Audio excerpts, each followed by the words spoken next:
सभी भाई बहनों को जय मसीह की। आज हम लूका रचित सुसमाचार अध्याय 1 देखेंगे। इसमें यूहन्ना बपतिस्मा देने वाले और यीशु मसीह का जन्म तथा बचपन के बारे में बताया गया है। यीशु मसीह संपूर्ण मानव जाति का उद्धार करता है। बहुतों ने उन बातों का जो हमारे बीच में बीती हैं इतिहास लिखने में हाथ लगाया है, जैसा कि उन्होंने जो पहले ही से इन बातों के देखने वाले और वचन के सेवक थे हम तक पहुंचाया। इसीलिए हे श्रीमान थियोफिलुस, मुझे भी यह उचित मालूम हुआ कि उन सब बातों का संपूर्ण हाल आरंभ से ठीक ठीक जांच करके उन्हें तेरे लिए कर्मानुसार लिखूं, ताकि तू जान ले कि वे बातें जिनकी तूने शिक्षा पाई है कैसी अटल है। यहूदिया के राजा हेरोदेस के समय अबिय्याह के दल में जकरिया नाम का एक याजक था और उसकी पत्नी हारून के वंश की थी, जिसका नाम एलीशिबा था। वे दोनों परमेश्वर के सामने धर्मी थे और प्रभु की सारी आज्ञाओं और विधियों पर निर्दोष चलने वाले थे। उनके कोई भी संतान ना थी, क्योंकि एलीशिबा बांझ थी और वे दोनों बूढ़े थे। जब वह अपने दल की पारी पर परमेश्वर के सामने याजक का काम करता था, याजकों की रीति के अनुसार उसके नाम पर चिट्ठी निकली कि प्रभु के मंदिर में जाकर धूप जलाए। धूप जलाने के समय लोगों की सारी मंडली बाहर प्रार्थना कर रही थी। उस समय प्रभु का एक स्वर्गदूत धूप की वेदी की दाहिनी ओर खड़ा हुआ उसको दिखाई दिया। जकरिया देखकर घबराया और उस पर बड़ा भय छा गया। परंतु स्वर्गदूत ने उससे कहा, हे जकरिया, भयभीत ना हो, क्योंकि तेरी प्रार्थना सुन ली गई है और तेरी पत्नी एलीशिबा ने तेरे लिए एक पुत्र उत्पन्न होगा। परंतु स्वर्गदूत ने उससे कहा, हे जकरिया, भयभीत ना हो, क्योंकि तेरी प्रार्थना सुन ली गई है और तेरी पत्नी एलीशिबा से तेरे लिए एक पुत्र उत्पन्न होगा और तू उसका नाम यूहन्ना रखना। तुझे आनंद और हर्ष होगा और बहुत लोग उसके जन्म के कारण आनंदित होंगे, क्योंकि वह प्रभु के सामने महान होगा और दाखरस और मदिरा कभी न पिएगा और अपनी माता के गर्भ ही से पवित्र आत्मा से परिपूर्ण हो जाएगा और इस्राएलियों में से बहुतेरों को उसके प्रभु परमेश्वर की ओर फेरेगा। वह एलिय्याह की आत्मा और सामर्थ से होकर उसके आगे आगे चलेगा कि पितरों का मन बाल बच्चों की ओर फेर दे और आज्ञा न मानने वालों को धर्मियों की समझ पर लाए और प्रभु के लिए एक योग्य प्रजा तैयार करे। जकरिया ने स्वर्गदूत से पूछा, यह मैं कैसे जानूं, क्योंकि मैं तो बूढ़ा हूँ और मेरी पत्नी भी बूढ़ी हो गई है। स्वर्गदूत ने उसको उत्तर दिया, मैं जिब्राइल हूँ, जो परमेश्वर के सामने खड़ा रहता हूँ और मैं तुझसे बातें करने और तुझे यह सुसमाचार सुनाने को भेजा गया हूँ। देख, जिस दिन तक ये बातें पूरी ना हो ले, उस दिन तक तू मौन रहेगा और बोल ना सकेगा, इसलिए कि तूने मेरी बातों की जो अपने समय पर पूरी होगी प्रतीति ना की। लोग जकरिया की बाट देखते रहे और अचंभा करने लगे कि उसे मंदिर में इतनी देर क्यों लगी। जब वह बाहर आया तो उनसे बोल ना सका, अतः वे जान गए कि उसने मंदिर में कोई दर्शन पाया है और वह उनसे संकेत करता रहा और गूंगा रह गया। जब उसकी सेवा के दिन पूरे हुए तो वह अपने घर चला गया। इन दिनों के बाद उसकी पत्नी एलीशिबा गर्भवती हुई और 5 महीने तक अपने आप को यह कह के छिपाए रखा, मनुष्यों में मेरा अपमान दूर करने के लिए प्रभु ने इन दिनों में कृपा दृष्टि करके मेरे लिए ऐसा किया है। 6वें महीने में परमेश्वर की ओर से जिब्राइल स्वर्गदूत गलील के नासरत नगर में एक कुंवारी के पास भेजा गया, जिसकी मंगनी यूसुफ नामक दाऊद के घराने के एक पुरुष से हुई थी। उस कुंवारी का नाम मरियम था। स्वर्गदूत ने उसके पास भीतर आकर कहा, आनंद और जय तेरी हो, जिस पर ईश्वर का अनुग्रह हुआ है, प्रभु तेरे साथ है। वह उस वचन से बहुत घबरा गई और सोचने लगी कि यह किस प्रकार का अभिवादन है। स्वर्गदूत ने उससे कहा, हे मरियम, भयभीत ना हो, क्योंकि परमेश्वर का अनुग्रह तुझ पर हुआ है। देख, तू गर्भवती होगी और तेरे एक पुत्र उत्पन्न होगा। तू उसका नाम यीशु रखना। वह महान होगा और परम प्रधान का पुत्र कहलाएगा, और प्रभु परमेश्वर उसके पिता दाऊद का सिंहासन उसको देगा, और वह याकूब के घराने पर सदा राज्य करेगा, और उसके राज्य का अंत ना होगा। मरियम ने स्वर्गदूत से कहा, यह कैसे होगा? मैं तो पुरुष को जानती ही नहीं। स्वर्गदूत ने उसको उत्तर दिया, पवित्र आत्मा तुझ पर उतरेगा और परम प्रधान की सामर्थ्य तुझ पर छाया करेगी। इसलिए वह पवित्र जो उत्पन्न होने वाला है परमेश्वर का पुत्र कहलाएगा। और देख, तेरी कुटुंबिनी एलीशिबा के भी बुढ़ापे में पुत्र होने वाला है। यह उसका जो बांझ कहलाती थी 6वां महीना है, क्योंकि जो वचन परमेश्वर की ओर से होता है वह प्रभाव रहित नहीं होता। मरियम ने कहा, देख, मैं प्रभु की दासी हूँ, मुझे तेरे वचन के अनुसार हो। तब स्वर्गदूत उसके पास से चला गया। उन दिनों में मरियम उठकर शीघ्र ही पहाड़ी देश में यहूदा के एक नगर को गई और जकरिया के घर में जाकर एलीशिबा को नमस्कार किया। ज्यों ही एलीशिबा ने मरियम का नमस्कार सुना, त्यों ही बच्चा उसके पेट में उछला, और एलीशिबा पवित्र आत्मा से परिपूर्ण हो गई, और उसने बड़े शब्द से पुकार कर कहा, तू स्त्रियों में धन्य है और तेरे पेट का फल धन्य है। यह अनुग्रह मुझे कहाँ से हुआ कि मेरे प्रभु की माता मेरे पास आई? देख, ज्यों तेरे नमस्कार का शब्द मेरे कानों में पड़ा, त्यों बच्चा मेरे पेट में आनंद से उछल पड़ा। धन्य है वह जिसने विश्वास किया कि जो बातें प्रभु की ओर से उससे कही गई वे पूरी होंगी।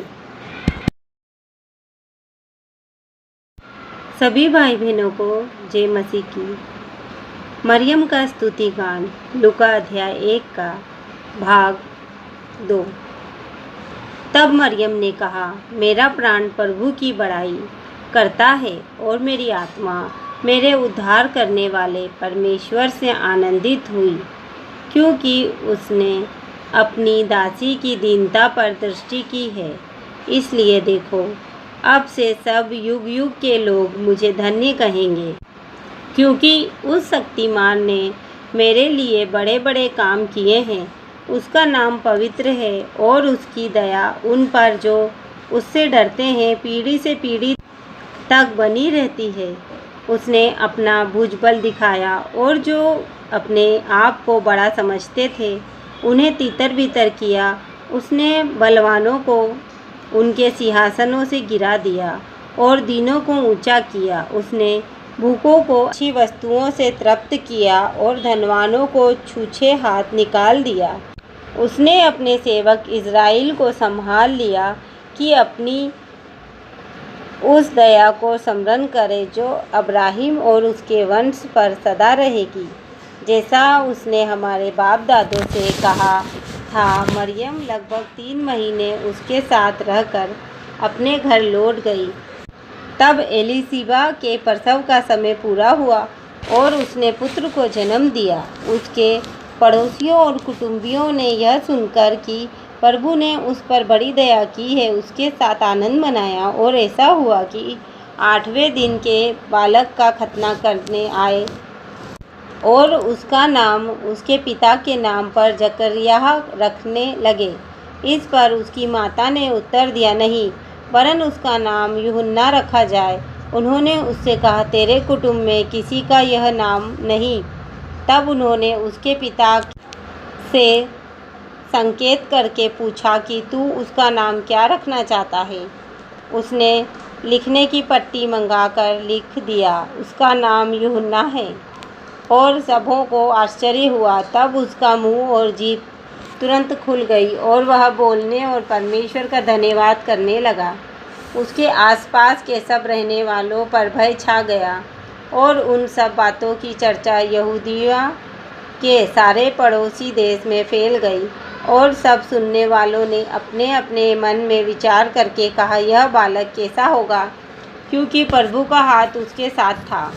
उसका पिता जकरिया पवित्र आत्मा से परिपूर्ण हो गया और भविष्यवाणी करने लगा, प्रभु इज़राइल का परमेश्वर धन्य हो, क्योंकि उसने अपने लोगों पर दृष्टि की और उनका छुटकारा किया है और अपने सेवक दाऊद के घराने में हमारे लिए एक उद्धार का सिंह निकाला, जैसा उसने अपने पवित्र भविष्यद्वक्ताओं के द्वारा जो जगत के आदि से होते आए हैं कहा था, अर्थात हमारे शत्रुओं से और हमारे सब बैरियों के हाथ से हमारा उद्धार किया है, कि हमारे बाप दादों पर दया करके अपनी पवित्र वाचा का स्मरण करें और वह शपथ जो उसने हमारे पिता अब्राहम से खाई थी कि वह हमें यह देगा कि हम अपने शत्रुओं के हाथ से छूटकर उसके सामने पवित्रता और धार्मिकता से जीवन भर निडर रहकर उसकी सेवा करते रहें।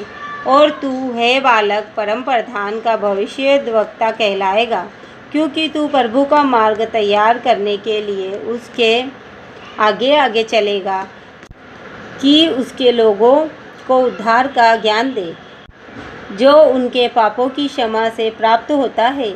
यह हमारे परमेश्वर की उसी बड़ी करुणा से होगा, जिसके कारण ऊपर से हम पर भोर का प्रकाश उदय होगा, कि अंधकार और मृत्यु की छाया में बैठने वालों को ज्योति दे और हमारे पांवों को कुशल के मार्ग में सीधे चलाए। और वह बालक बढ़ता और आत्मा में बलवंत होता गया और इज़राइल पर प्रकट होने के दिन तक जंगलों में रहा। आमीन। सभी भाई बहनों को जय मसीह की। यीशु का जन्म। लूका रचित सुसमाचार अध्याय 2। उन दिनों में औगस्तुस कैसर की ओर से आज्ञा निकली कि सारे जगत के लोगों के नाम लिखे जाएं।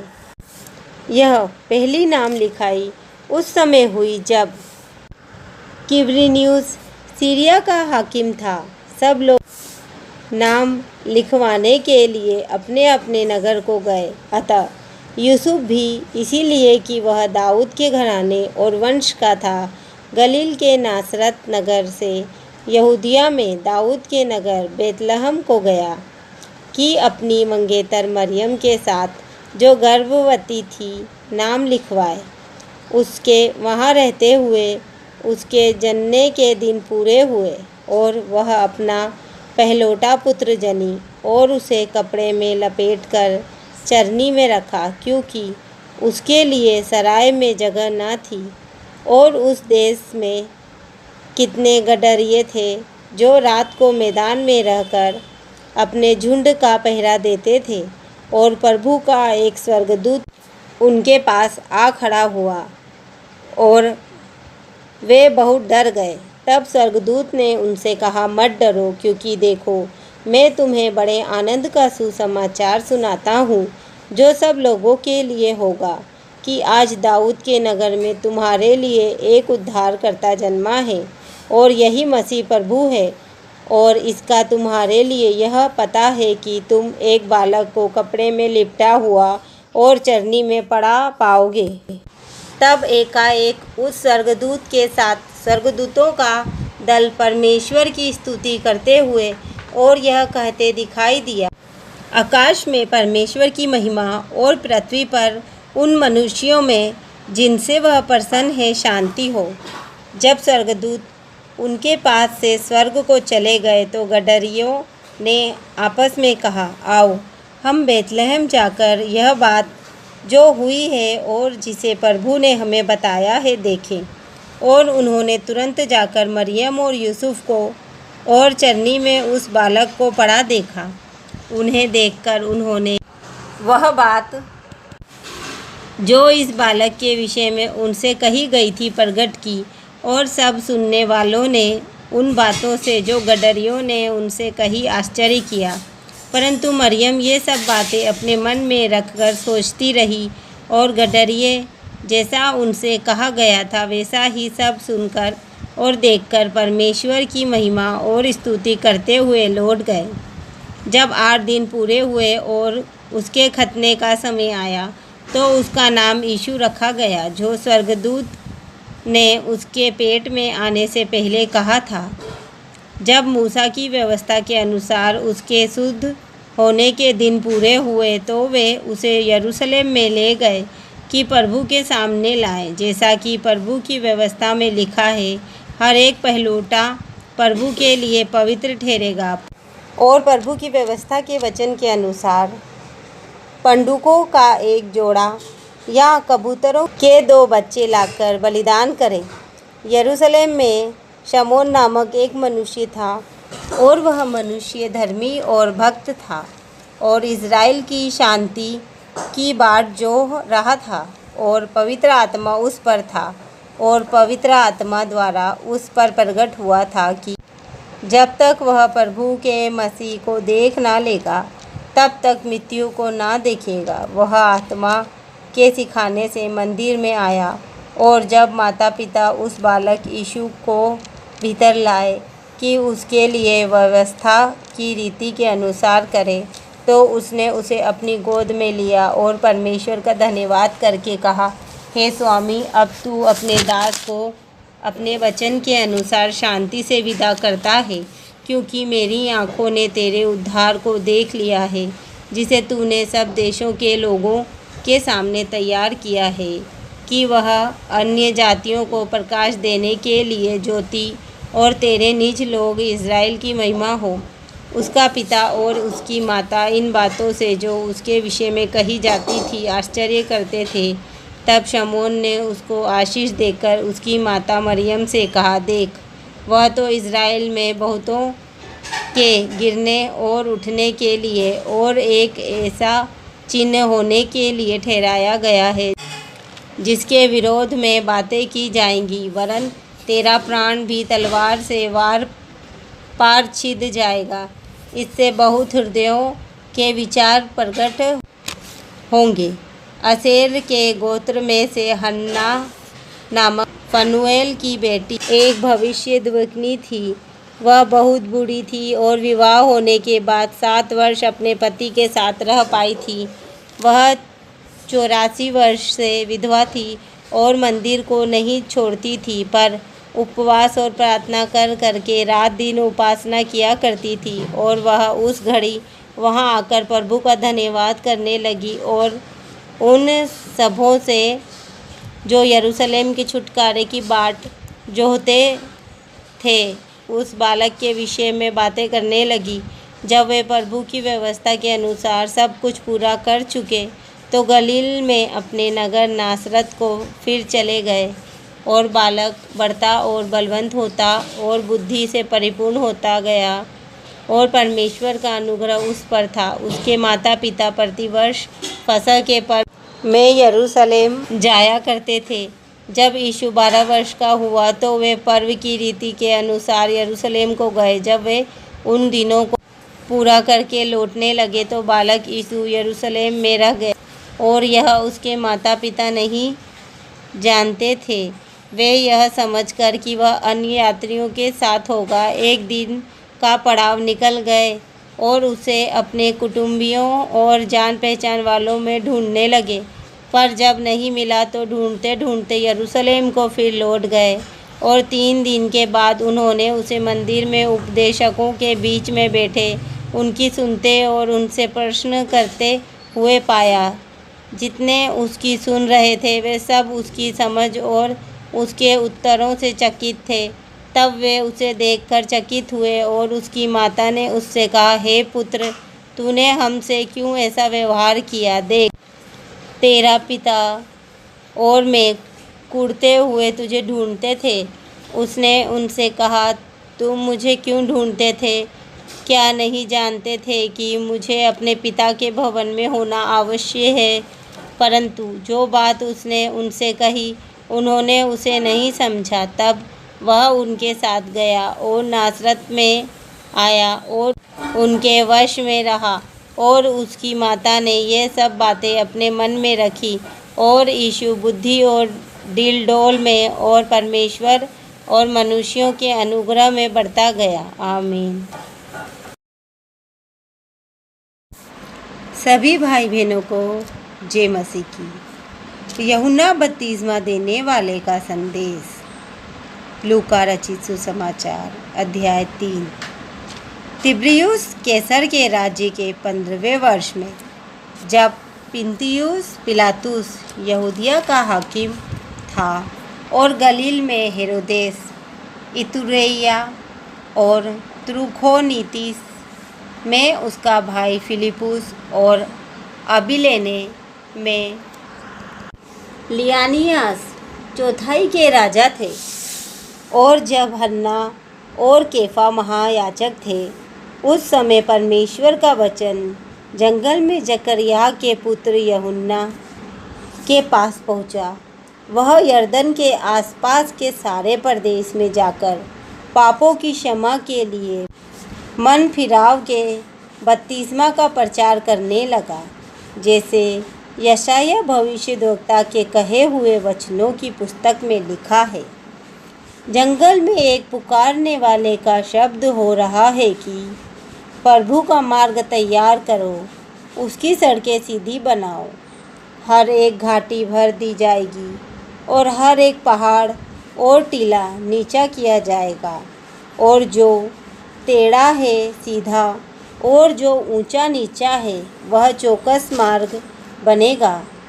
और हर एक प्राणी परमेश्वर के उद्धार को देखेगा।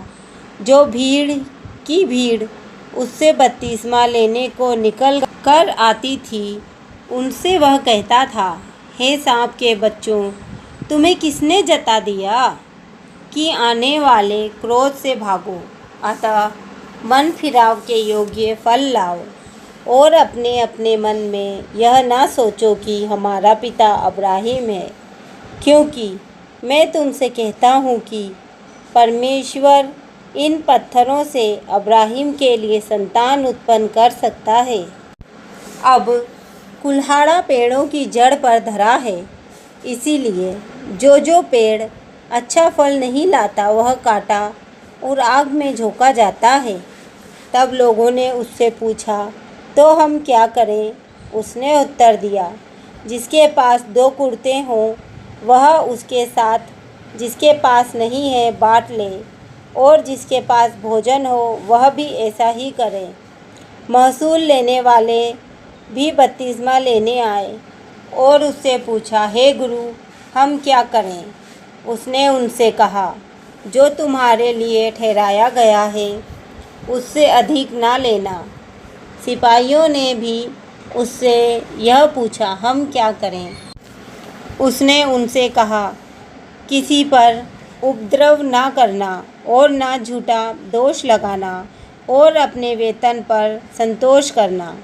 जब लोग आस लगाए हुए थे और सब अपने अपने मन में यूहन्ना के विषय में विचार कर रहे थे कि क्या यही मसीह तो नहीं है, तो यूहन्ना ने उन सब से कहा, मैं तो तुम्हें पानी से बपतिस्मा देता हूँ, परंतु वह आने वाला है जो मुझसे शक्तिमान है। मैं तो इस योग्य भी नहीं कि उसके जूतों का बंद खोल सकूं। वह तुम्हें पवित्र आत्मा और आग से बपतिस्मा देगा। उसका सूप उसके हाथ में है और वह अपना खलिहान अच्छी तरह से साफ करेगा और गेहूं को अपने खत्ते में इकट्ठा करेगा, परंतु भूसी को उस आग में जो बुझने की नहीं जला देगा। अतः वह बहुत सी शिक्षा दे देकर लोगों को सुसमाचार सुनाता रहा। परंतु जब उसने चौथाई देश के राजा हेरोदेस को उसके भाई फिलिपुस की पत्नी हेरोदियास के विषय में और सब कुकर्मों के विषय में जो उसने किए थे उलाहना दिया, तो हेरोदेस ने उन सब से बढ़कर यह कुकर्म भी किया कि यूहन्ना को बंदी गृह में डाल दिया। जब सब लोगों ने बपतिस्मा लिया और यीशु भी बपतिस्मा लेकर प्रार्थना कर रहा था तो आकाश खुल गया और पवित्र आत्मा शारीरिक रूप में कबूतर के समान उस पर उतरा और यह आकाशवाणी हुई, तू मेरा प्रिय पुत्र है, मैं तुझसे प्रसन्न हूँ। जब यीशु आप उपदेश करने लगा तो लगभग 30 वर्ष की आयु का था और जैसा समझा जाता था यूसुफ का पुत्र था और वह एली का और वह मत्तात का और वह लेवी का और वह मलकी का और वह यन्ना का और वह यूसुफ का और वह मत्तियाह का और वह आमोस का और वह नहूम का और वह असल्याह का और वह नोगह का और वह मात का और वह मत्तियाह का और वह सीमी का और वह योसेक का और वह गोदाह का और वह यूहन्ना का और वह रेसा का और वह जरुब्बाबिल का और वह सालतियेल का और वह नेरी का और वह मलकी का और वह अद्दी का और वह कोसाम का और वह इल्मोदाम का और वह एर का और वह यीशु का और वह एलाजार का और वह योरीम का और वह मत्तात का और वह लेवी का और वह शमून का और वह यहूदा का और वह यूसुफ का और वह योनान का और वह इल्याकीम का और वह मेलेआह का और वह मिन्नाह का और वह मत्तता का और वह नातान का और वह दाऊद का और वह यिशै का और वह ओबेद का और वह बोआज का और वह सलमोन का और वह नहशोन का और वह अमीनादाब का और वह अर्नी का और वह हिस्रोन का और वह फिरिस का और वह यहूदा का और वह याकूब का और वह इसहाक का और वह अब्राहिम का और वह तिरह का और वह नाहोर का और वह सरूग का और वह रऊ का और वह फिलिक का और वह एबीर का और वह सीलह का और वह केनान का और वह अरफशद का और वह सेम का और वह नूह का और वह लिमिक का और वह मथूशिलह का और वह हनोक का और वह यिरिद का और वह महललेल का और वह केनान का और वह एनोश का और वह सेत का और वह आदम का और वह परमेश्वर का पुत्र था। सभी प्रिय भाई बहनों को जय मसीह की। शैतान का यीशु की परीक्षा लेना। फिर यीशु पवित्र आत्मा से भरा हुआ यरदन से लौटा और 40 दिन तक आत्मा के सिखाने से जंगल में फिरता रहा और शैतान उसकी परीक्षा करता रहा। उन दिनों में उसने कुछ न खाया और जब वे दिन पूरे हो गए तो उसे भूख लगी। तब शैतान ने उससे कहा, यदि तू परमेश्वर का पुत्र है तो इस पत्थर से कह कि रोटी बन जाए। यीशु ने उसे उत्तर दिया, लिखा है, मनुष्य केवल रोटी से जीवित ना रहेगा। तब शैतान उसे ले गया और उसको पल भर में जगत के सारे राज्य दिखाए और उससे कहा, मैं यह सब अधिकार और इनका वैभव तुझे दूंगा, क्योंकि वह मुझे सौंपा गया है और जिसे चाहता हूँ उसी को दे देता हूँ। इसीलिए यदि तू मुझे प्रणाम करे तो यह सब तेरा हो जाएगा। यीशु ने उसे उत्तर दिया, लिखा है, तू प्रभु अपने परमेश्वर को प्रणाम कर और केवल उसी की उपासना कर। तब उसने उसे यरूशलेम में ले जाकर मंदिर के कंगूरे पर खड़ा किया और उससे कहा, यदि तू परमेश्वर का पुत्र है तो अपने आप को यहाँ से नीचे गिरा दे, क्योंकि लिखा है, वह तेरे विषय में अपने स्वर्गदूतों को आज्ञा देगा कि वे तेरी रक्षा करें और वे तुझे हाथों हाथ उठा लेंगे, ऐसा ना हो कि तेरे पाँव में पत्थर से ठेस लगे। यीशु ने उसको उत्तर दिया, यह भी कहा गया है, तू प्रभु अपने परमेश्वर की परीक्षा ना करना। जब शैतान सब परीक्षा कर चुका तब कुछ समय के लिए उसके पास से चला गया। फिर यीशु आत्मा की सामर्थ से भरा हुआ गलील को लौटा और उसकी चर्चा आसपास के सारे देश में फैल गई। वह उनके आराधनालयों में उपदेश करता रहा और सब उसकी बड़ाई करते थे। फिर वह नासरत में आया, जहाँ पाला पोसा गया था, और अपनी रीति के अनुसार सबत के दिन आराधनालय में जाकर पढ़ने के लिए खड़ा हुआ।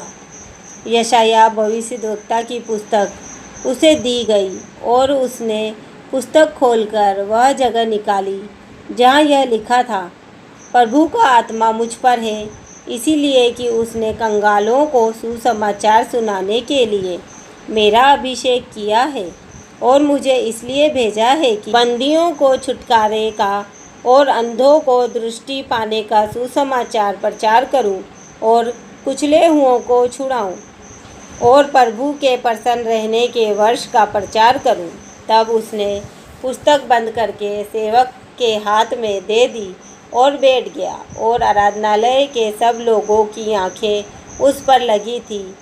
तब वह उनसे कहने लगा, आज ही यह लेख तुम्हारे सामने पूरा हुआ है।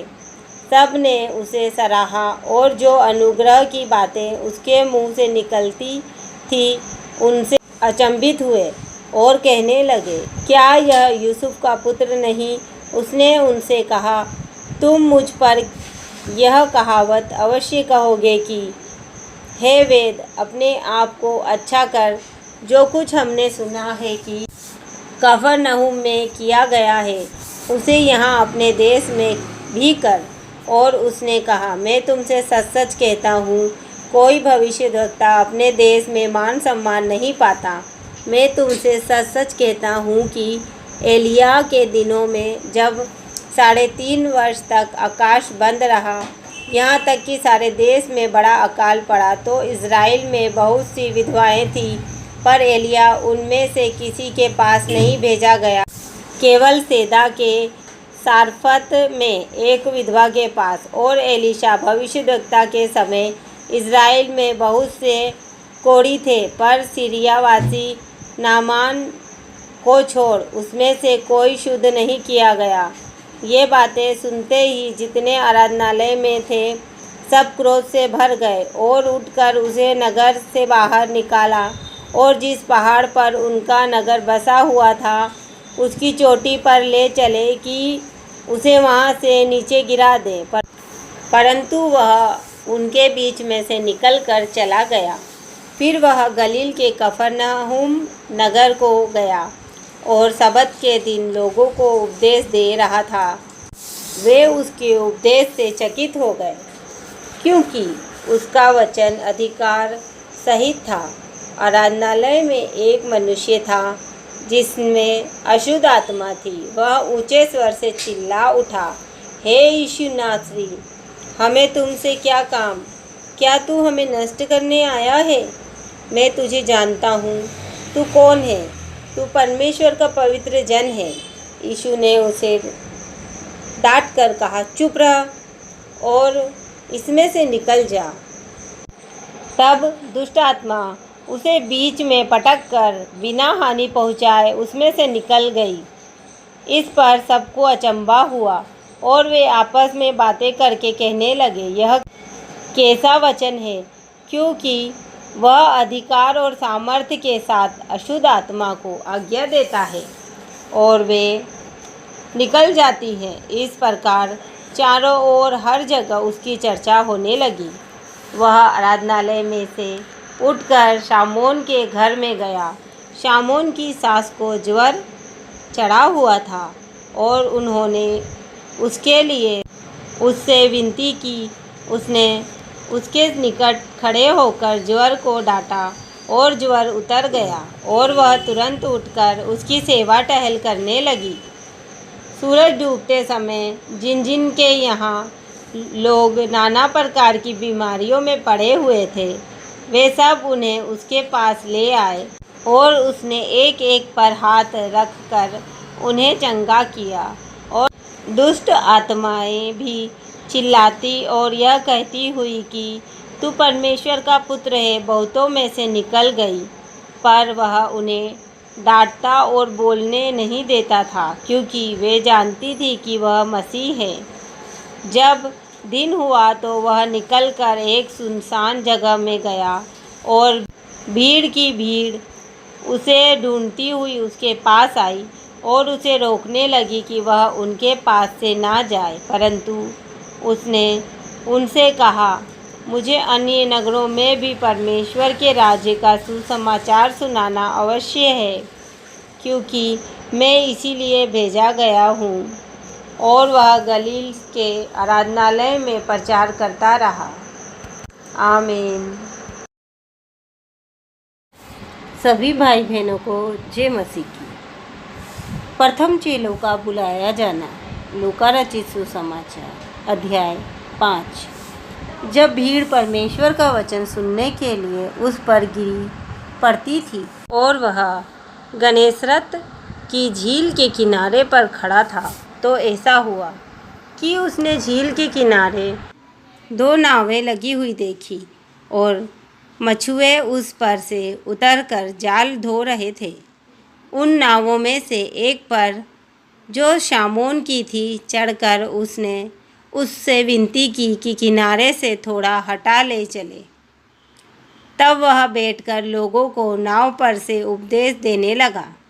जब वह बातें कर चुका तो शामोन से कहा, गहरे में ले चल और मछलियां पकड़ने के लिए अपने जाल डालो। शामोन ने उसको उत्तर दिया, हे स्वामी, हमने सारी रात मेहनत की और कुछ ना पकड़ा, तो भी तेरे कहने से जाल डालूंगा। जब उन्होंने ऐसा किया तो बहुत मछलियां घेर लाए और उनके जाल फटने लगे। इस पर उन्होंने अपने साथियों को, जो दूसरी नाव पर थे, संकेत किया कि आकर हमारी सहायता करो। और उन्होंने आकर दोनों नावें यहाँ तक भर ली कि वे डूबने लगे। यह देखकर शामोन पतरस यीशु के पांवों पर गिरा और कहा, हे प्रभु, मेरे पास से जा, क्योंकि मैं पापी मनुष्य हूँ। क्योंकि इतनी मछलियों के पकड़े जाने से उसे और उसके साथियों को बहुत अचंभा हुआ। और वैसे ही जब्दी के पुत्र याकूब और यूहन्ना को भी, जो शमौन के सहभागी थे, अचंभा हुआ। तब यीशु ने शमौन से कहा, मत डर, अब से तू मनुष्यों को जीवता पकड़ा करेगा। और वे नावों को किनारे पर ले आए और सब कुछ छोड़कर उसके पीछे हो लिए। जब वह किसी नगर में था तो वहाँ कोढ़ से भरा हुआ एक मनुष्य आया और वह यीशु को देखकर मुंह के बल गिरा और विनती की, हे प्रभु, यदि तू चाहे तो मुझे शुद्ध कर सकता है। उसने हाथ बढ़ाकर उसे छुआ और कहा, मैं चाहता हूँ, तू शुद्ध हो जा। और उसका कोढ़ तुरंत जाता रहा। तब उसने उसे चिताया, किसी से ना कह, परंतु जाके अपने आप को याजक को दिखा और अपने शुद्ध होने के विषय में जो कुछ मूसा ने चढ़ावा ठहराया है उसे चढ़ा कि उन पर गवाही हो। परंतु उसकी चर्चा और भी फैलती गई और भीड़ की भीड़ उसकी सुनने के लिए और अपनी बीमारियों से चंगा होने के लिए इकट्ठी हुई। परंतु वह जंगलों में अलग जाकर प्रार्थना किया करता था। एक दिन ऐसा हुआ कि वह उपदेश दे रहा था और फरीसी और व्यवस्थापक वहाँ बैठे हुए थे, जो गलील और यहूदिया के हर एक गांव से और यरूशलेम में आए थे और चंगा करने के लिए प्रभु की सामर्थ उसके साथ थी। उस समय कई लोग एक मनुष्य को, जो लकवे का रोगी था, खाट पर लाए और वे उसे भीतर ले जाने और यीशु के सामने रखने का उपाय ढूंढ रहे थे। पर जब भीड़ के कारण उसे भीतर न ले जा सके तो उन्होंने छत पर चढ़कर और खपरेल हटाकर उसे खाट समेत बीच में यीशु के सामने उतार दिया। उसने उनका विश्वास देखकर उससे कहा, हे मनुष्य, तेरे पाप क्षमा हुए। तब शास्त्री और फरीसी विवाद करने लगे, यह कौन है जो परमेश्वर की निंदा करता है? परमेश्वर को छोड़ और कौन पापों को क्षमा कर सकता है? यीशु ने उनके मन की बातें जानकर उनसे कहा, तुम अपने मनों में क्या विवाद कर रहे हो? सहज क्या है? क्या यह कहना कि तेरे पाप क्षमा हुए, या यह कहना कि उठ और चल फिर? परंतु इसलिए कि तुम जानो कि मनुष्य के पुत्रों को पृथ्वी पर पाप क्षमा करने का भी अधिकार है। उसने उस लकवे के रोगी से कहा, मैं तुमसे कहता हूँ, उठ और अपनी खाट उठाकर अपने घर चला जा। वह तुरंत उनके सामने उठा और जिस पर वह पड़ा था उसे उठाकर परमेश्वर की बड़ाई करता हुआ अपने घर चला गया। तब सब चकित हुए और परमेश्वर की बड़ाई करने लगे और बहुत डर कर कहने लगे, आज हमने अनोखी बातें देखी हैं। इसके बाद वह बाहर गया और लेवी नामक एक चुंगी लेने वाले को चुंगी की चौकी पर बैठे देखा और उससे कहा, मेरे पीछे हो ले। तब वह सब कुछ छोड़कर उठा और उसके पीछे हो लिया। तब लेवी ने अपने घर में उसके लिए एक बड़ा भोज दिया और चुंगी लेने वालों की और अन्य लोगों की जो उसके साथ भोजन करने बैठे थे एक बड़ी भीड़ थी। इस पर फरीसी और उनके शास्त्री उसके चेलों से यह कहकर कुड़कुड़ाने लगे, तुम चुंगी लेने वालों और पापियों के साथ क्यों खाते पीते हो? यीशु ने उनको उत्तर दिया, वेद भले चंगों के लिए नहीं परंतु बीमारों के लिए आवश्यक है। मैं धर्मियों को नहीं परंतु पापियों को मन फिराने के लिए बुलाने आया हूँ। उन्होंने उससे कहा, यूहन्ना के चेले तो बराबर उपवास रखते और प्रार्थना किया करते हैं, और वैसे ही फरीसियों के चेले भी, परंतु तेरे चेले तो खाते पीते हैं। यीशु ने उनसे कहा, क्या तुम बरातियों से जब तक दूल्हा उनके साथ रहे उपवास करवा सकते हो? परंतु वे दिन आएंगे जिनमें दूल्हा उनसे अलग किया जाएगा, तब वे उन दिनों में उपवास करेंगे। उसने एक और दृष्टांत भी उनसे कहा, कोई मनुष्य नए वस्त्र में से फाड़कर पुराने वस्त्र में पैबंद नहीं लगाता, नहीं तो नया फट जाएगा और वह पैबंद पुराने में मेल भी नहीं खाएगा। और कोई नया दाखरस पुरानी मशकों में नहीं भरता, नहीं तो नया दाखरस मशकों को फाड़ कर बह जाएगा और मशकें भी नष्ट हो जाएंगी। परंतु नया दाखरस नई मशकों में भरना चाहिए। कोई मनुष्य पुराना दाखरस पीकर नया नहीं चाहता, क्योंकि वह कहता है कि पुराना ही अच्छा है। आमीन।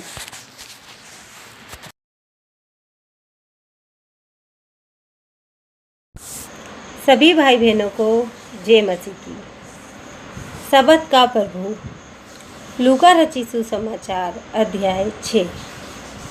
फिर सबत के दिन वह खेतों में से होकर जा रहा था और उसके चेले बालें तोड़ तोड़ कर और हाथों से मल मल कर खाते जा रहे थे। तब फरीसियों में से कुछ कहने लगे, तुम वह काम क्यों करते हो जो सबत के दिन करना उचित नहीं? यीशु ने उनको उत्तर दिया, क्या तुमने यह नहीं पढ़ा कि दाऊद ने जब वह और उसके साथी भूखे थे तो क्या किया? वह कैसे परमेश्वर के घर में गया और भेंट की रोटियां लेकर खाई, जिन्हें खाना याजकों को छोड़ और किसी को उचित नहीं, और अपने साथियों को भी दी। और उसने उनसे कहा, मनुष्य का पुत्र सबत के दिन का भी प्रभु है। ऐसा हुआ कि किसी और सबत के दिन वह आराधनालय में जाकर उपदेश करने लगा, और वहाँ एक मनुष्य था जिसका दाहिना हाथ सूखा था। शास्त्री और फरीसी उस पर दोष लगाने का अवसर पाने की ताक में थे कि देखें वह सबत के दिन चंगा करता है कि नहीं। परंतु वह उनके विचार जानता था, इसीलिए उसने सूखे हाथ वाले मनुष्य से कहा, उठ, बीच में खड़ा हो। वह उठ खड़ा हुआ। यीशु ने उससे कहा, मैं तुमसे यह पूछता हूँ कि सबत के दिन क्या उचित है, भला करना या बुरा करना, प्राण को बचाना या नाश करना।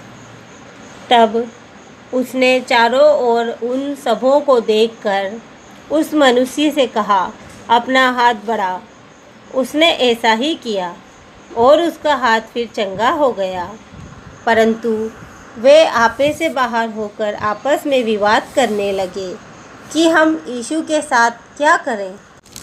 उन दिनों में वह पहाड़ पर प्रार्थना करने गया और परमेश्वर से प्रार्थना करने में सारी रात बिताई। जब दिन हुआ तो उसने अपने चेलों को बुलाकर उनमें से 12 चुन लिए और उनको प्रेरित कहा, और वे ये हैं, शमौन जिसका नाम उसने पतरस भी रखा, और उसका भाई अद्रियास, और याकूब, और यूहन्ना, और फिलिपुस, और बरतुल्मै, और मती, और थोमा, और हलफई का पुत्र याकूब, और शमौन जो जेलोतेस कहलाता है, और याकूब का बेटा यहूदा, और यहूदा इस्करियोती जो उसका पकड़ाने वाला बना। तब वह उनके साथ उतरकर चौरस जगह में खड़ा हुआ और उसके चेलों की बड़ी भीड़ और सारी यहूदिया, यरूशलेम और सूर और सैदा के समुद्र के किनारे से बहुत लोग जो उसकी सुनने और अपनी बीमारियों से चंगा होने के लिए उसके पास आए थे वहाँ थे। और अशुद्ध आत्माओं के सताए हुए लोग भी अच्छे किए जाते थे। सब उसे छूना चाहते थे क्योंकि उसमें से सामर्थ्य निकलकर सबको चंगा करती थी। तब उसने अपने चेलों की ओर देखकर कहा, धन्य हो तुम जो दीन हो, क्योंकि परमेश्वर का राज्य तुम्हारा है। धन्य हो तुम जो अब भूखे हो, क्योंकि तृप्त किए जाओगे। धन्य हो तुम जो अब रोते हो, क्योंकि हंसोगे।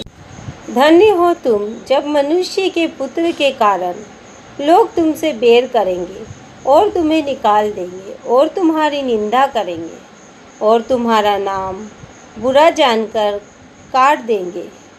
उस दिन आनंदित होकर उछलना, क्योंकि देखो तुम्हारे लिए स्वर्ग में बड़ा प्रतिफल है। उसके बाप दादे भविष्यद्वक्ताओं के साथ भी वैसा ही किया करते थे। परंतु हाय तुम पर जो धनवान हो, क्योंकि तुम अपनी शांति पा चुके। हाय तुम पर जो अब तृप्त हो, क्योंकि भूखे होगे।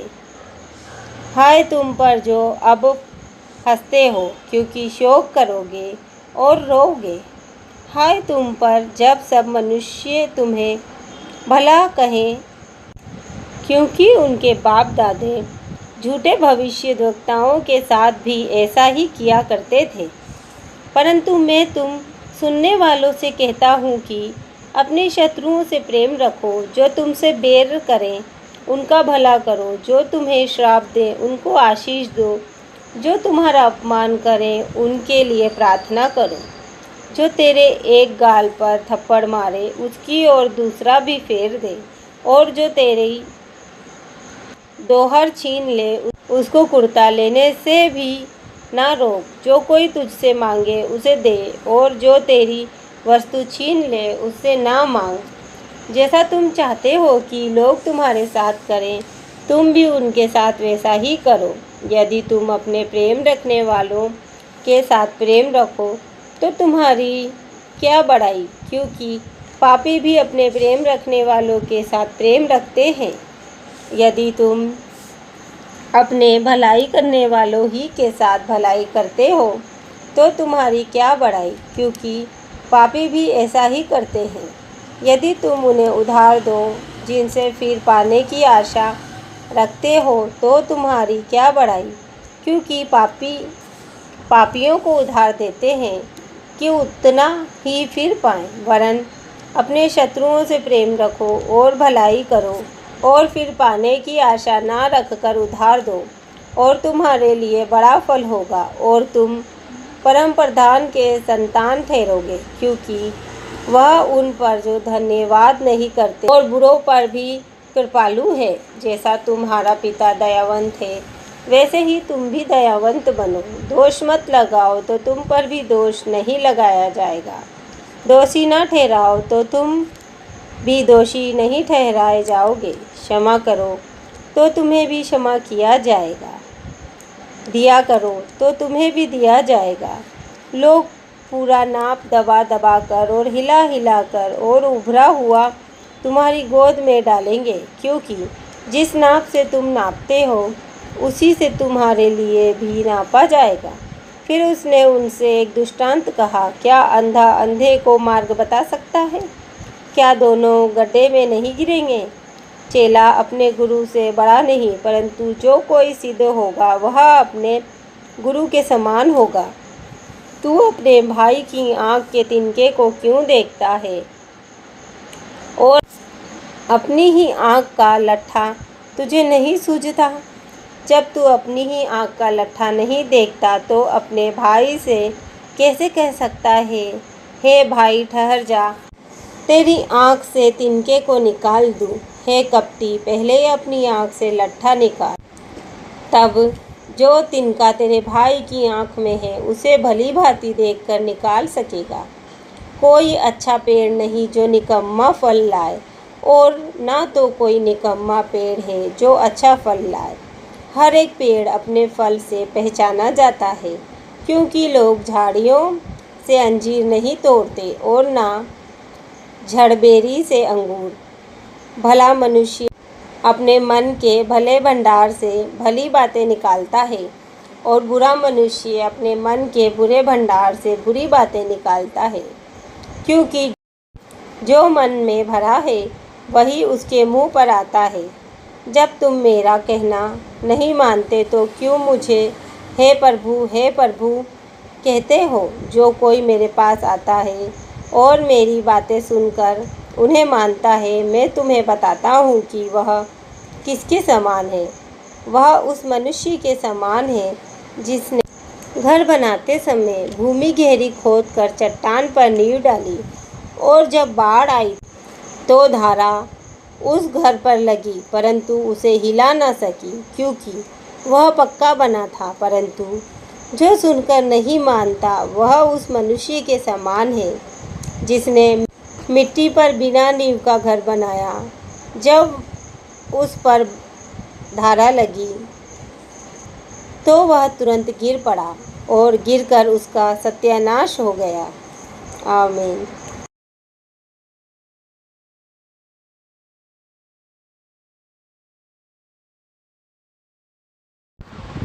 सभी भाई बहनों को जय मसीह की। एक सूबेदार का विश्वास।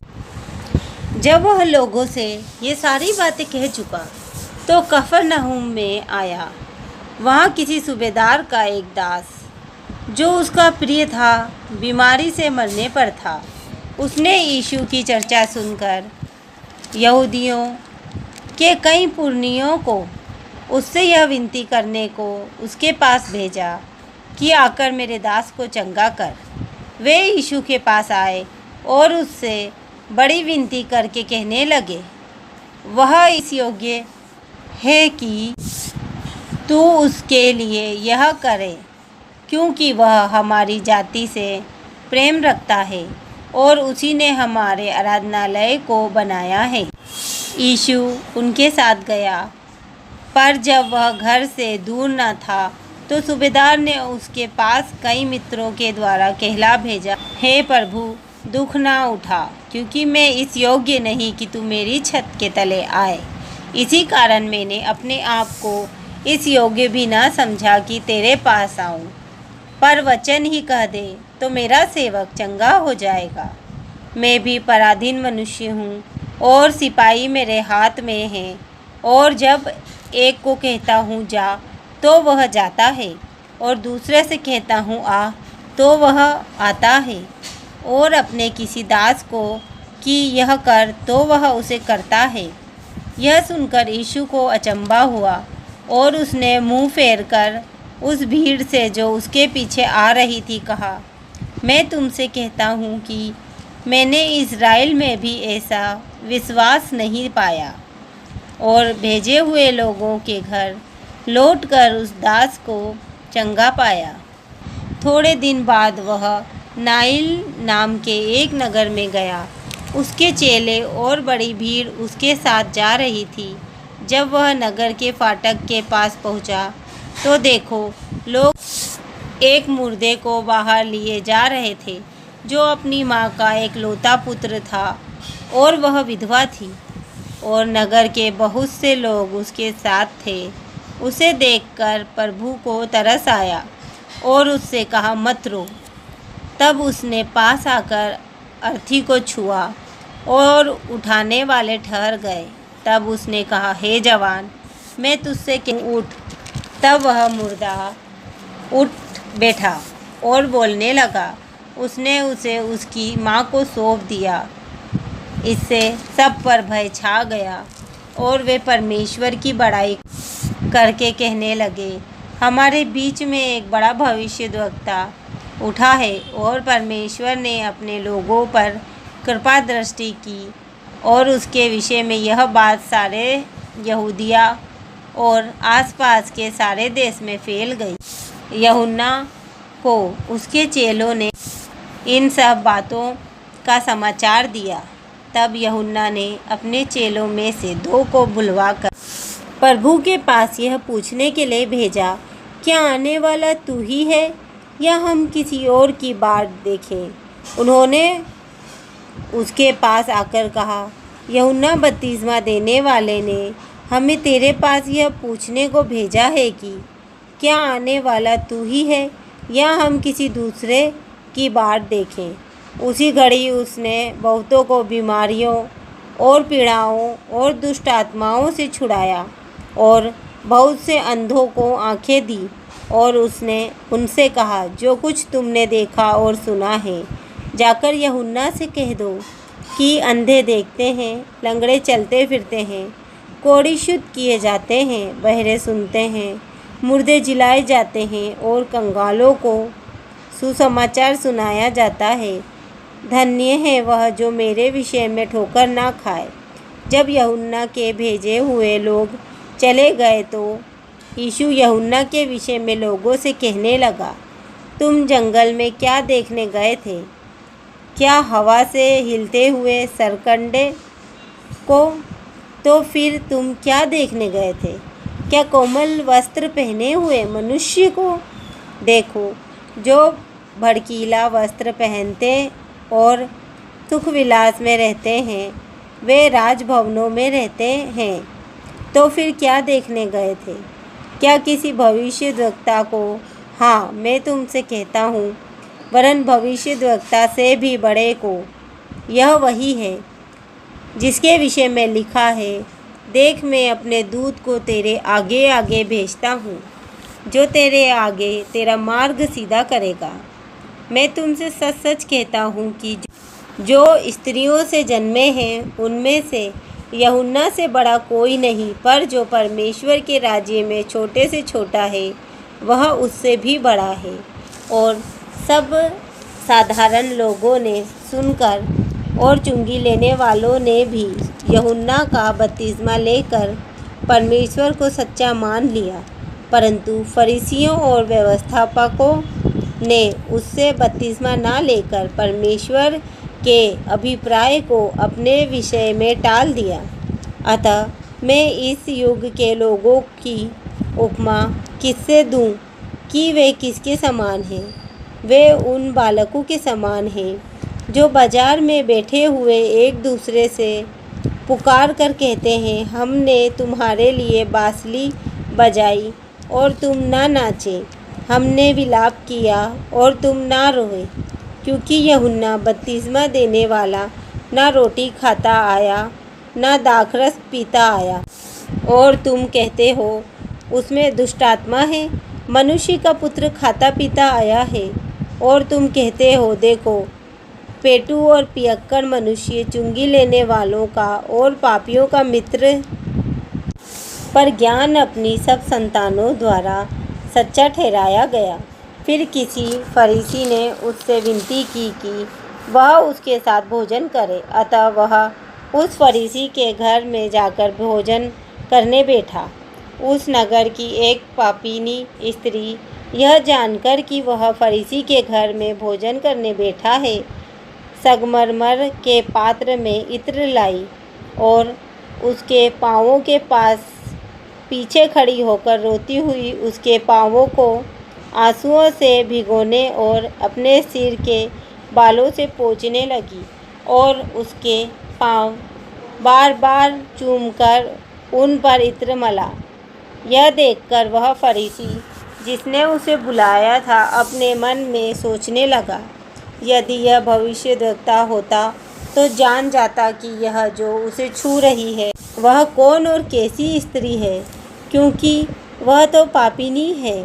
यीशु ने उसके उत्तर में कहा, हे शमौन, मुझे तुझसे कुछ कहना है। वह बोला, हे गुरु कह। किसी महाजन के 2 देनदार थे, एक 500 और दूसरा 50 दिनार का देनदार था। जब उसके पास पटाने को कुछ ना रहा तो उसने दोनों को क्षमा कर दिया। इसलिए उसमें से कौन उससे अधिक प्रेम रखेगा? शमौन ने उत्तर दिया, मेरी समझ में वह जिसका उसने अधिक छोड़ दिया। उसने उससे कहा, तूने ठीक विचार किया है। और उस स्त्री की ओर फिरकर उसने शमौन से कहा, क्या तू इस स्त्री को देखता है? मैं तेरे घर में आया, परंतु तूने मेरे पाँव धोने के लिए पानी न दिया, पर इसने मेरे पाँव आंसुओं से भिगोए और अपने बालों से पोंछे।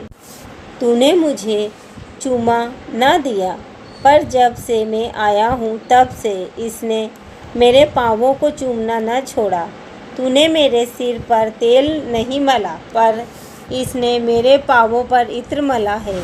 इसलिए मैं तुमसे कहता हूँ कि इसके पाप जो बहुत थे क्षमा हुए, क्योंकि इसने बहुत प्रेम किया। पर जिसका थोड़ा क्षमा हुआ है वह थोड़ा प्रेम करता है। और उसने स्त्री से कहा, तेरे पाप क्षमा हुए। तब जो लोग उसके साथ भोजन करने बैठे थे वे अपने अपने मन में सोचने लगे, यह कौन है जो पापों को भी क्षमा करता है? पर उसने स्त्री से कहा, तेरे विश्वास ने तुझे बचा लिया है, कुशल से चली जा। आमीन। सभी प्रिय भाई बहनों को जय मसीह की। यीशु की शिक्षाएं। लूका रचित सुसमाचार अध्याय 8। इसके बाद वह नगर नगर और गांव गांव प्रचार करता हुआ और परमेश्वर के राज्य का सुसमाचार सुनाता हुआ फिरने लगा। और वे 12 उसके साथ थे। और कुछ स्त्रियां भी थीं जो दुष्ट आत्माओं से और बीमारियों से छुड़ाई गई थी। और वे ये हैं, मरियम जो मगदलिनी कहलाती थी, जिसमें से 7 दुष्ट आत्माएं निकली थीं, और हेरोदेस के भंडारी खुजा की पत्नी योअन्ना और शुशन्ना और बहुत सी अन्य स्त्रियां, ये अपनी संपत्ति से उसकी सेवा करती थीं। जब बड़ी भीड़ इकट्ठी हुई और नगर नगर के लोग उसके पास चले आते थे, तो उसने दृष्टांत में कहा, एक बोने वाला बीज बोने निकला। बोते हुए कुछ मार्ग के किनारे गिरा और रौंदा गया, और आकाश के पक्षियों ने उसे चुग लिया। कुछ चट्टान पर गिरा और उपजा, परंतु तरी न मिलने से सूख गया। कुछ झाड़ियों के बीच में गिरा, और झाड़ियों ने साथ साथ बढ़कर उसे दबा दिया। कुछ अच्छी भूमि पर गिरा और उठकर 100 गुना फल लाया। यह कहकर उसने ऊंचे शब्द से कहा, जिसके सुनने के कान हो वह सुन ले। उसके चेलों ने उससे पूछा कि इस दृष्टांत का अर्थ क्या है? उसने कहा, तुमको परमेश्वर के राज्य के भेदों की समझ दी गई है, पर औरों को दृष्टांतों में सुनाया जाता है, इसलिए कि वे देखते हुए भी ना देखें और सुनते हुए भी ना समझें। दृष्टांत का अर्थ यह है, बीज परमेश्वर का वचन है। मार्ग के किनारे के वे हैं जिन्होंने सुना, तब शैतान आकर उनके मन में से वचन उठा ले जाता है कि कहीं ऐसा ना हो कि वे विश्वास करके उद्धार पाएं। चट्टान पर के वे हैं कि जब सुनते हैं तो आनंद से वचन को ग्रहण तो करते हैं, परंतु जड़ ना पकड़ने से वे थोड़ी देर तक विश्वास रखते हैं और परीक्षा के समय बहक जाते हैं। जो झाड़ियों में गिरा, यह वे है जो सुनते हैं, पर आगे चलकर चिंता और धन और जीवन के सुख विलास में फंस जाते हैं और उनका फल नहीं पकता। पर अच्छी भूमि में के वे हैं जो वचन सुनकर भले और उत्तम मन में संभाले रहते हैं और धीरज से फल लाते हैं। कोई दिया जला के बर्तन से नहीं ढांकता और ना खाट के नीचे रखता है, परंतु दीवट पर रखता है कि भीतर आने वाले प्रकाश पाएं। कुछ छिपा नहीं जो प्रकट ना हो, और न कुछ गुप्त है जो जाना ना जाए और प्रकट ना हो। इसीलिए चौकस रहो कि तुम किस रीति से सुनते हो, क्योंकि जिसके पास है उसे दिया जाएगा और जिसके पास नहीं है उससे वह भी ले लिया जाएगा जिसे वह अपना समझता है। उसकी माता और उसके भाई उसके पास आए, पर भीड़ के कारण उससे भेंट न कर सके। उससे कहा गया, तेरी माता और तेरे भाई बाहर खड़े हुए तुझसे मिलना चाहते हैं। उसने इसके उत्तर में उनसे कहा, मेरी माता और मेरे भाई यही हैं जो परमेश्वर का वचन सुनते और मानते हैं। फिर एक दिन वह और उसके चेले नाव पर चढ़े और उसने उनसे कहा, आओ झील के पार चलें। अतः उन्होंने नाव खोल दी, पर जब नाव चल रही थी तो वह सो गया और झील पर आंधी आई और नाव पानी से भरने लगी और वे जोखिम में थे। तब उन्होंने पास आकर उसे जगाया और कहा, स्वामी स्वामी, हम नाश हुए जाते हैं। तब उसने उठकर आंधी को और पानी की लहरों को डांटा और वे थम गए और चैन हो गया। तब उसने उनसे कहा, तुम्हारा विश्वास कहाँ था? पर वे डर गए और अचंभित होकर आपस में कहने लगे, यह कौन है जो आंधी और पानी को भी आज्ञा देता है और वे उसकी मानते हैं। फिर वे गिरासेनियों के देश में पहुँचे, जो उस पार गलील के सामने है। जब वह किनारे पर उतरा तो उस नगर का एक मनुष्य उसे मिला जिसमें दुष्ट आत्मा थी। वह बहुत दिनों से ना कपड़े पहनता था और ना घर में रहता था, वरन कब्रों में रहा करता था। वह यीशु को देखकर चिल्लाया और उसके सामने गिरकर ऊंचे शब्द से कहा, हे परम प्रधान परमेश्वर के पुत्र यीशु, मुझे तुझसे क्या काम? मैं तुझसे विनती करता हूँ, मुझे पीड़ा ना दे। क्योंकि वह उस अशुद्ध आत्मा को उस मनुष्य में से निकलने की आज्ञा दे रहा था, इसलिए कि वह उस पर बार बार प्रबल होती थी। यद्यपि लोग उसे साकलों और बेड़ियों से बांधते थे, तो भी वह बंधनों को तोड़ डालता था और दुष्ट आत्मा उसे जंगल में भगाए फिरती थी। यीशु ने उससे पूछा, तेरा क्या नाम है? उसने कहा, सेना, क्योंकि बहुत दुष्ट आत्माएं उसमें पेट गई थी। उन्होंने उससे विनती की कि हमें अथाह गड्ढे में जाने की आज्ञा ना दे। वहाँ पहाड़ पर सुअरों का एक बड़ा झुंड चर रहा था। इसलिए उन्होंने उससे विनती की कि हमें उनमें बैठने दे। उसने उन्हें जाने दिया।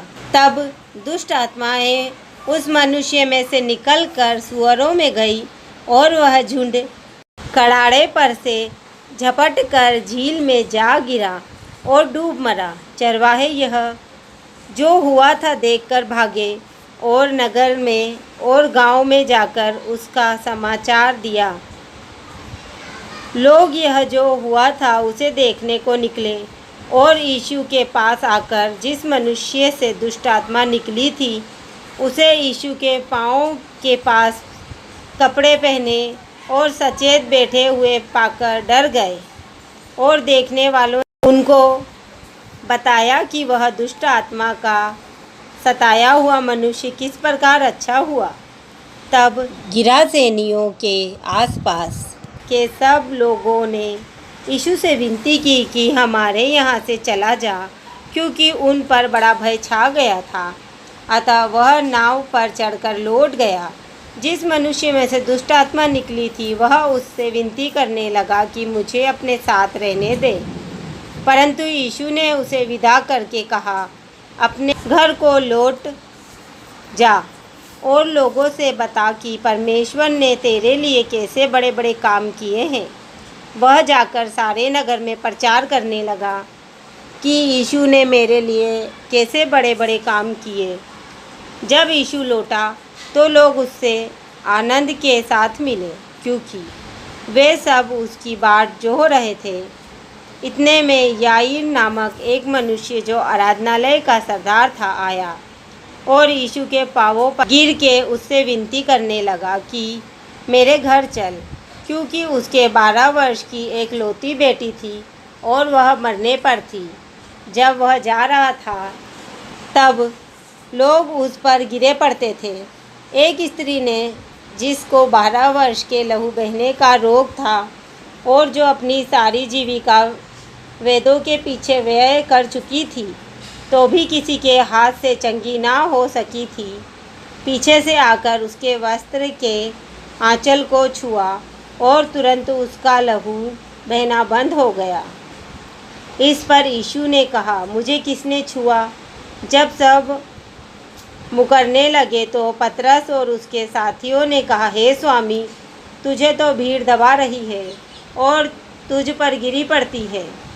परंतु यीशु ने कहा, किसी ने मुझे छुआ है, क्योंकि मैंने जान लिया है कि मुझ में से सामर्थ्य निकली है। जब स्त्री ने देखा कि मैं छिप नहीं सकती, तब कांपती हुई आई और उसके पांवों पर गिरकर सब लोगों के सामने बताया कि उसने किस प्रकार से उसे छुआ और कैसे तुरंत चंगी हो गई। उसने उससे कहा, बेटी, तेरे विश्वास ने तुझे चंगा किया है, कुशल से चली जा। वह यह कह ही रहा था कि किसी ने आराधनालय के सरदार के यहाँ से आकर कहा, तेरी बेटी मर गई, गुरु को दुख ना दे।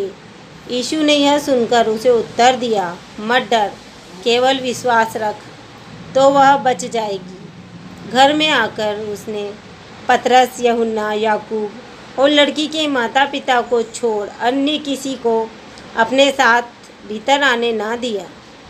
सब उसके लिए रो पीट रहे थे, परंतु उसने कहा, रो मत, वह मरी नहीं परंतु सो रही है। वे यह जानकर कि वह मर गई है उसकी हंसी करने लगे, परंतु उसने उसका हाथ पकड़ा और पुकार कर कहा, हे लड़की, उठ।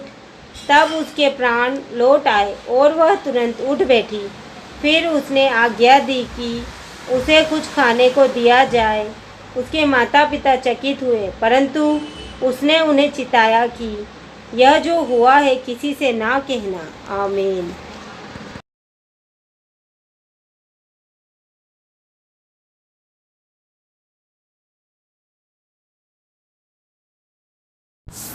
सभी प्रिय भाई बहनों को जय मसीह की। 12 प्रेरितों का भेजा जाना। लूका रचित सुसमाचार अध्याय 9। फिर उसने 12 को बुलाकर उन्हें सब दुष्ट आत्माओं और बीमारियों को दूर करने की सामर्थ्य और अधिकार दिया और उन्हें परमेश्वर के राज्य का प्रचार करने और बीमारों को अच्छा करने के लिए भेजा। उसने उनसे कहा, मार्ग के लिए कुछ ना लेना, ना तो लाठी, ना झोली, ना रोटी, ना रुपए और ना दो दो कुर्ते। जिस किसी के घर में तुम उतरो वहीं रहो और वहीं से विदा हो। जो कोई तुम्हें ग्रहण ना करे उस नगर से निकलते हुए अपने पाँवों की धूल झाड़ डालो कि उन पर गवाही हो। अतः वे निकलकर गांव-गांव सुसमाचार सुनाते और हर कहीं लोगों को चंगा करते हुए फिरते रहे। देश के चौथाई का राजा हेरोदेस यह सब सुनकर घबरा गया, क्योंकि कुछ ने कहा कि यूहन्ना मरे हुओं में से जी उठा है और कुछ ने यह कि एलिय्याह दिखाई दिया है और औरों ने यह कि पुराने भविष्यद्वक्ताओं में से कोई जी उठा है। परंतु हेरोदेस ने कहा, यूहन्ना का तो मैंने सिर कटवाया। अब यह कौन है जिसके विषय में ऐसी बातें सुनता हूँ? और उसने उसे देखने की इच्छा की। फिर प्रेरितों ने लौटकर जो कुछ उन्होंने किया था उसको बता दिया और वह उन्हें अलग करके बेतसैदा नामक नगर को ले गया। यह जानकर भीड़ उसके पीछे हो ली और वह आनंद के साथ उनसे मिला और उनसे परमेश्वर के राज्य की बातें करने लगा और जो चंगे होना चाहते थे उन्हें चंगा किया। जब दिन ढलने लगा तो 12 ने आकर उससे कहा, भीड़ को विदा कर कि चारों ओर के गांवों और बस्तियों में जाकर टिके और भोजन का उपाय करें, क्योंकि हम यहाँ सुनसान जगह में हैं।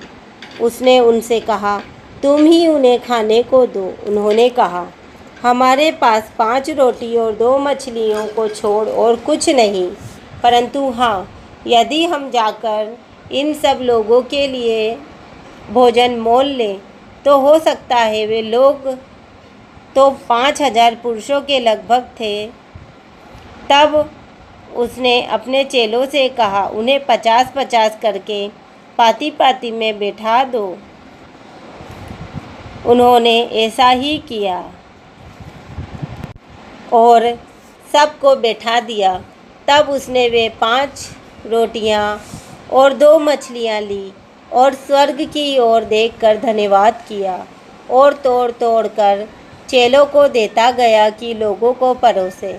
तब सब खाकर तृप्त हुए और चेलों ने बचे हुए टुकड़ों से 12 टोकरियां भरकर उठाई। जब वह एकांत में प्रार्थना कर रहा था और चेले उसके साथ थे, तो उसने उनसे पूछा, लोग मुझे क्या कहते हैं? उन्होंने उत्तर दिया, यूहन्ना बपतिस्मा देने वाला, और कोई एलिय्याह, और कोई यह कि पुराने भविष्यद्वक्ताओं में से कोई जी उठाए। उसने उनसे पूछा, परंतु तुम मुझे क्या कहते हो? पतरस ने उत्तर दिया, परमेश्वर का मसीह। तब उसने उन्हें चिताकर कहा कि यह किसी से ना कहना। फिर उसने कहा, मनुष्य के पुत्र के लिए अवश्य है कि वह बहुत दुख उठाए और पुरनीय और प्रधान याजक और शास्त्री उसे तुच्छ समझकर मार डालें और वह तीसरे दिन जी उठे। उसने सबसे कहा, यदि कोई मेरे पीछे आना चाहे तो अपने आपे से इनकार करे और प्रतिदिन अपना क्रूस उठाए हुए मेरे पीछे हो ले। क्योंकि जो कोई अपना प्राण बचाना चाहेगा वह उसे खोएगा, परंतु जो कोई मेरे लिए अपना प्राण खोएगा वही उसे बचाएगा। यदि मनुष्य सारे जगत को प्राप्त करे और अपना प्राण खो दे या उसकी हानि उठाए तो उसे क्या लाभ होगा?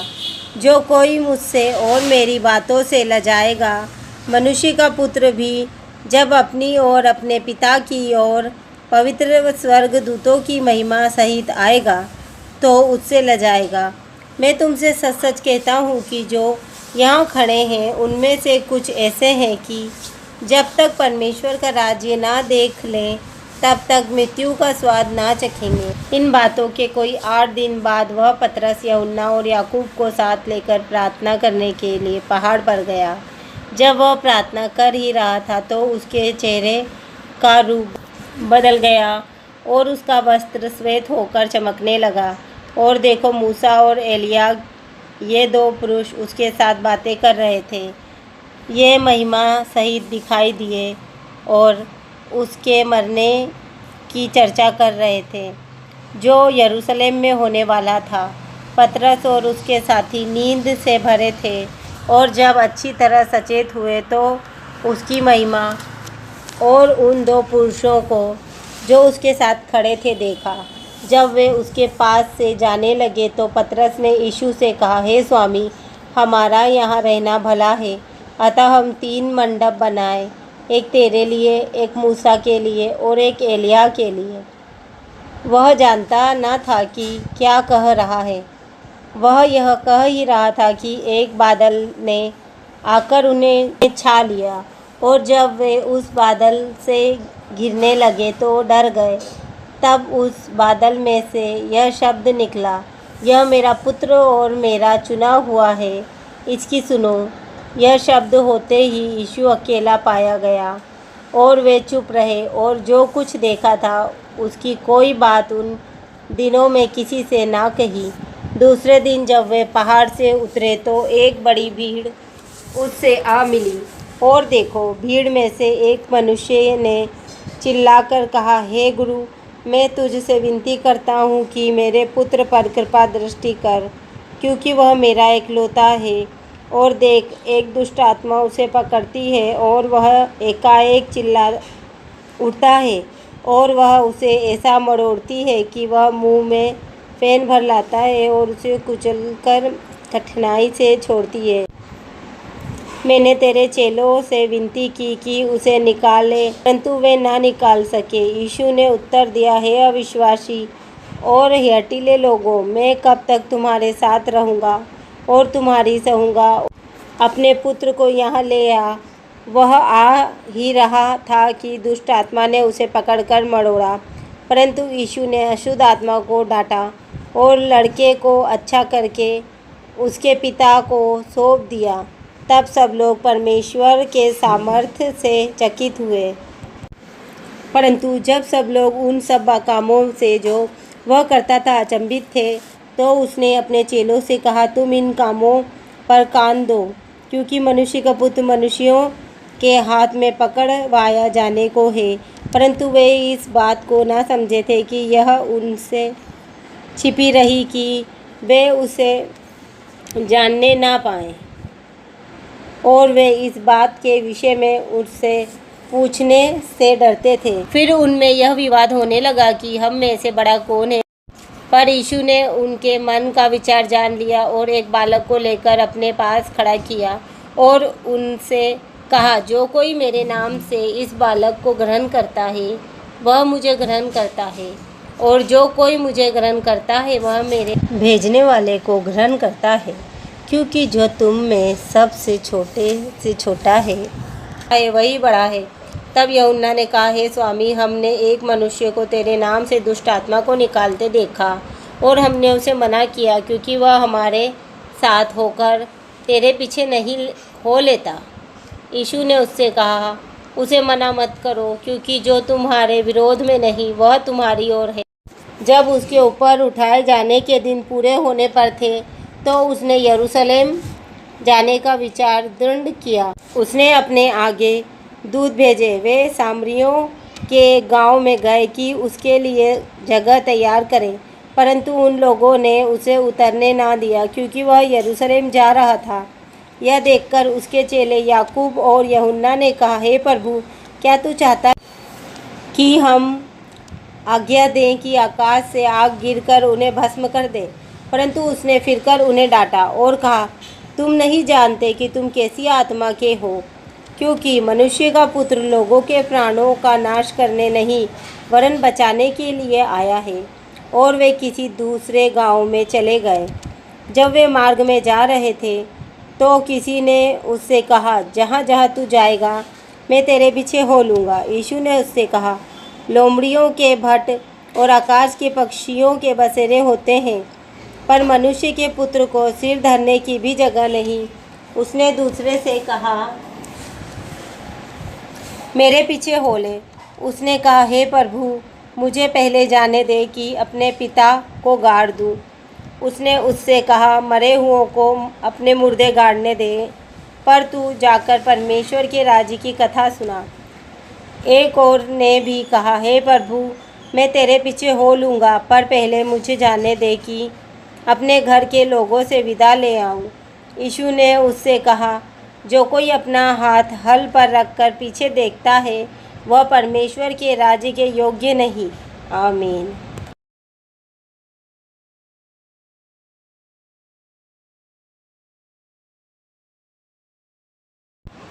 सभी भाई बहनों को जय मसीह की। 17 चेलों का भेजा जाना। लूका रचित सुसमाचार अध्याय 10। इन बातों के बाद प्रभु ने 17 और मनुष्य नियुक्त किए और जिस जिस नगर और जगह को वह आप जाने पर था, वहाँ उन्हें 2-2 करके अपने आगे भेजा। उसने उनसे कहा, पके खेत बहुत हैं, परंतु मजदूर थोड़े हैं। इसीलिए खेत के स्वामी से विनती करो कि वह अपने खेत काटने को मजदूर भेज दे। जाओ, देखो, मैं तुम्हें भेड़ों के समान भेड़ियों के बीच में भेजता हूँ। इसीलिए न बटुआ, न झोली, न जूते लो और न मार्ग में किसी को नमस्कार करो। जिस किसी घर में जाओ, पहले कहो, इस घर का कल्याण हो। यदि वहाँ कोई कल्याण के योग्य होगा तो तुम्हारा कल्याण उस पर ठहरेगा, नहीं तो तुम्हारे पास लौट आएगा। उसी घर में रहो और जो कुछ उनसे मिले वही खाओ पियो, क्योंकि मजदूर को अपनी मजदूरी मिलनी चाहिए। घर घर ना फिरना। जिस नगर में जाओ और वहाँ के लोग तुम्हें उतारें, तो जो कुछ तुम्हारे सामने रखा जाए वही खाओ। वहाँ के बीमारों को चंगा करो और उनसे कहो, परमेश्वर का राज्य तुम्हारे निकट आ पहुँचा है।